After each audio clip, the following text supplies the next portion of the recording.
Our lead tonight is about Vietnam, a Southeast Asian country smaller in size than the Indian state of Rajasthan with a population of 100 million and among the fastest growing economies in the region.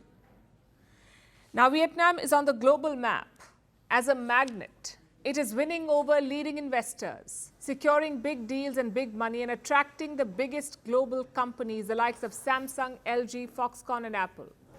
And the world is taking note. World leaders are visiting Vietnam. Its capital city is called Hanoi. In September, US President Joe Biden visited, and now Chinese President Xi Jinping is there. He landed this morning for his first visit in 6 years.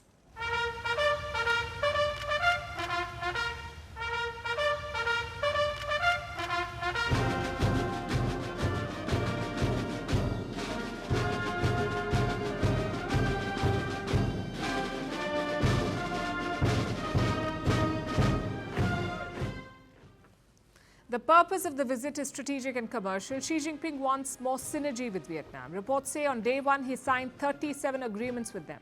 The biggest headline is a rail project, the Hanoi Light Rail Line 2, a cross-border rail project that could boost trade. Xi Jinping has also called Vietnam a diplomatic priority. He said they should seek, and I'm quoting, mutually beneficial solutions to disputes. He's talking about the South China Sea. It is disputed. Both China and Vietnam claim parts of it. And China has been aggressive. Its forces bully and provoke neighbors. But today, President Xi Jinping has promised stability. Basically, he's making an outreach. And that tells you a thing or two about the growing significance of Vietnam. The US fought and lost a long war here. Decades later, their president came to woo Vietnam. The Chinese have been trying to browbeat it. But now their president is talking about synergy. So the question is, what makes Vietnam so important? Both to political and business leaders. Why are they investing in it? What is Vietnam's USP or unique selling point that makes it so appealing? Tonight we'll discuss that. And let's look at this as an investor. Say you're running a multi-million-dollar business and you're looking to expand. You sit with your team in a boardroom, you discuss potential deals, you talk about the best investment destination, and how do you make these choices? Typically with a checklist. The ideal candidate should check most of the boxes, if not all. That's how most business leaders take decisions. And different businesses have different needs, but some needs are common, like a good location, accessible and well-connected, a steady supply of labor, preferably at competitive rates, political stability, a stable government with predictable policies and a secure working environment, and incentives, concessions, ease of doing business, like a single window system, fast clearances and permissions. All these points make up your checklist.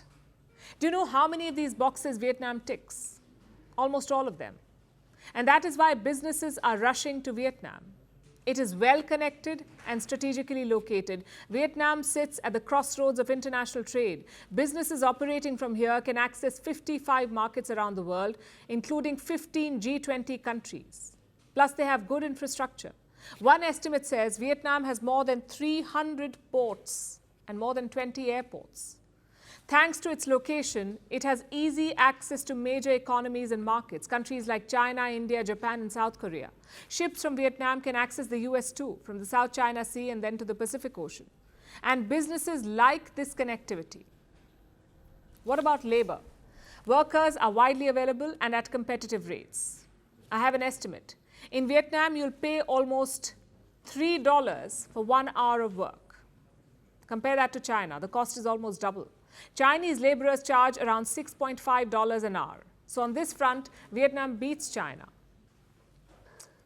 Plus, it has political stability. I have an assessment from the US State Department. In 2020, they looked into Vietnam's investment climate. Let me quote from what they said. Vietnam's political and security environment is largely stable. Protests and civil unrest are rare, though there are occasional demonstrations against perceived or real social, environmental, labor, and political injustices. This is the American assessment. I have another one from the British government.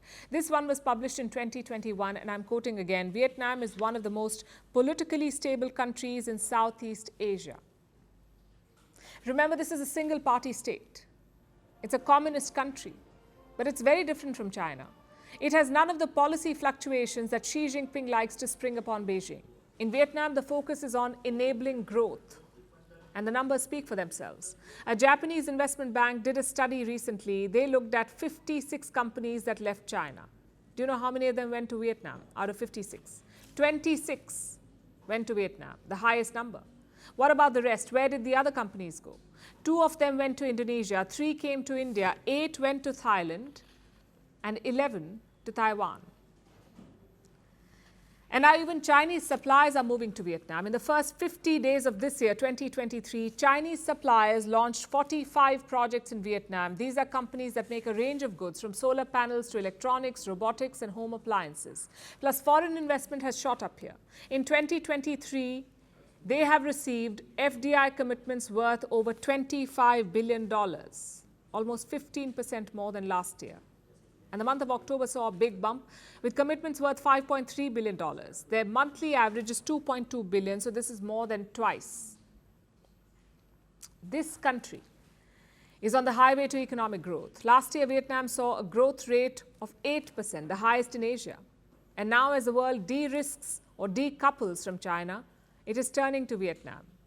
This could be the making of a new Asian tiger.